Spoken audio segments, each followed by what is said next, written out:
ভাইয়া একটু জানান না কি অবস্থা, পরে যদি কোনো অ্যাক্সিডেন্ট হয়ে যায় মানে আবার তাই এবারের ঘটনা কি? এবারের ঘটনা আরো সিলি, আপনি শুনলে হাসবেন। বাবা শুধু মাকে বললো তুমি ডায়াবেটিক পেশেন্ট, খাওয়া কন্ট্রোল করো, আর মিষ্টি তো খাবেই না। এটা শুনে আম্মু চেঁচামেচি করলো, বাবাকে বলে আমি তোমার অন্ন ধ্বংস করি, আমি বেশি খাই। দরজা লাগিয়ে দিয়ে রুমের মধ্যে 2 ঘন্টা সে নাই। পরে বাবা চাবি দিয়ে দরজা খুললো, গিয়ে দেখে যে অচেতন অবস্থায়, 2 পাতা ঘুমের ওষুধ নাই। প্লিজ একটু দেখেন না প্লিজ। আচ্ছা ডোন্ট ওয়ারি, দেখছি। Thank you. আমার মা মাজেদা বেগম, এই নিয়ে 14 বারের মতো সুইসাইডের চেষ্টা করেছেন তিনি। আমার আম্মার দৈনন্দিন কাজের তালিকা হলো খাওয়া, ঘুম, গোসল, বান্ধবীর সাথে ফোনে আড্ডা দেয়া, আর সুযোগ পেলেই সুইসাইডের চেষ্টা করা। মানুষ যেমন একটু রাগ হলে ভাত খায় না, আমার আম্মা তেমন একটু রাগ হলেই 2 পাতা ঘুমের ওষুধ খায়। মানুষ যেমন বেশি গরম পড়লে ফ্যান চালায়, আমার আম্মা বেশি রাগ হলে ফ্যানের সাথেই ঝুলে পড়ে। কেউ কষ্ট দিলে অন্যরা বাথরুমে গিয়ে কাঁদে, আর আমার আম্মা বাথরুমে গিয়ে হারপিক খায়। এই নিয়ে আমি আর আমার আব্বা সবসময় ভয় ভয় থাকি। আম্মার মুড আর ইমোশন সামলাতে সামলাতে আমাদের অবস্থা খারাপ। এরকম একটা মানসিক সমস্যা থাকা সত্ত্বেও আম্মাকে ডাক্তারের কাছে নিতে পারছি না। তবে একবার চেষ্টা করেছিলাম। আম্মা কাঁদতে কাঁদতে বলে, তোরা আমাকে পাগল বলছিস? আমি পাগল? এটা বলেই ছুরি দিয়ে নিজের হাতের রগ কেটে হাসপাতালে ভর্তি হয়েছিল। মাকে নিয়ে আমি এবং আমার বাবা দুজনেই মহা টেনশনে থাকি। হ্যালো ইয়াং ম্যান, এখানে দাঁড়িয়ে আছিস কেন? হ্যাঁ কি এখানে দাঁড়িয়ে আছেন কেন? মশা কামড়াবে না? ডেঙ্গু হবে। নাকটার মধ্যে এত ব্যথা দিয়েছে জানিস? পাইপ ঢুকিয়েছে নাকি পদ্মা সেতুর পিলার ঢুকিয়ে দিয়েছে আমার নাকের ভিতর দিয়ে, আমার নাকটাকে ড্রেনেজ বানিয়ে ফেলেছে। উফ এত ব্যথা। দেখো একটা আইসক্রিম কাপ পাওয়া যায় কিনা, নাকটার মধ্যে শেক দিব।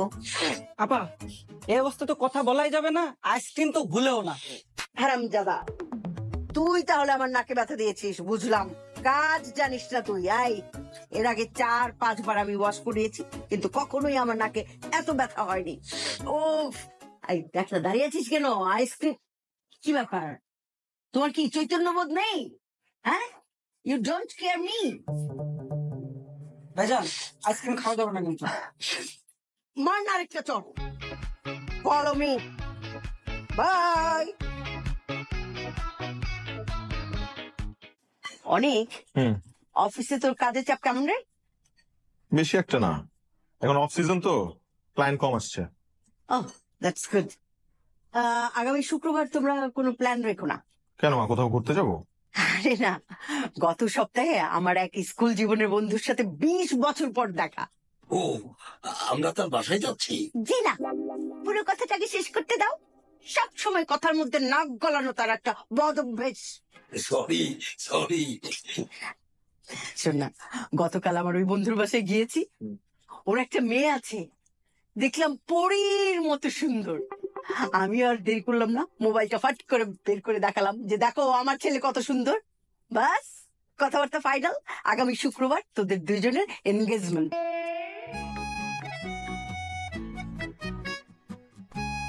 আগামী শুক্রবার আমার এঙ্গেজমেন্ট? হ্যাঁ, তুমি আমার সাথে কথা না বলে তুমি আমার এঙ্গেজমেন্ট ঠিক করেছো? তোর সাথে কথা বলতে হবে কেন? আমার পছন্দ কি খারাপ? তোমার পছন্দ খারাপ কি খারাপ না সেটা নিয়ে প্রশ্ন উঠেনি। আমার একটা পছন্দ থাকতে পারে, আমাকে একটা বার জিজ্ঞেস করেছো? আমি কি গাধা নাকি তোর জন্য কোনো আজে বাজে মেয়ে পছন্দ করবো নাকি আমি? না না না, ও কিন্তু তা বলেনি। মানে আমি বলছি কি, মানুষের পছন্দ তো সব একরকম না, এক একজনের রুচি কিন্তু এক এক রকমের, বুঝতে পেরেছো? You just shut up. কোন জিনিসটা আমি খারাপ করেছি? আর আজকে তোমরা বলছো যে তোমাদের পছন্দের সঙ্গে আমার পছন্দ মেলে না। মা দেখো, এইসব কথা এখানে উঠেই নাই। আমি তোমাকে বলতে চাচ্ছি, হুট করে এইভাবে এত বড় সিদ্ধান্ত। আমি নিয়েছি সিদ্ধান্ত। সারা জীবন আমি তোর জন্য কোন কাজটা খারাপ করেছি? আমার সাধ্যের মধ্যে তোর জন্য সবচেয়ে দামি জামাটা পছন্দ করেছি। খাবার দাবার কোনো কিছু কার্পণ্য করিনি, দামি স্কুলে পড়িয়েছি। কোন কাজটা আমি খারাপ করেছি? কোনটা অপছন্দের ছিল তোদের বল?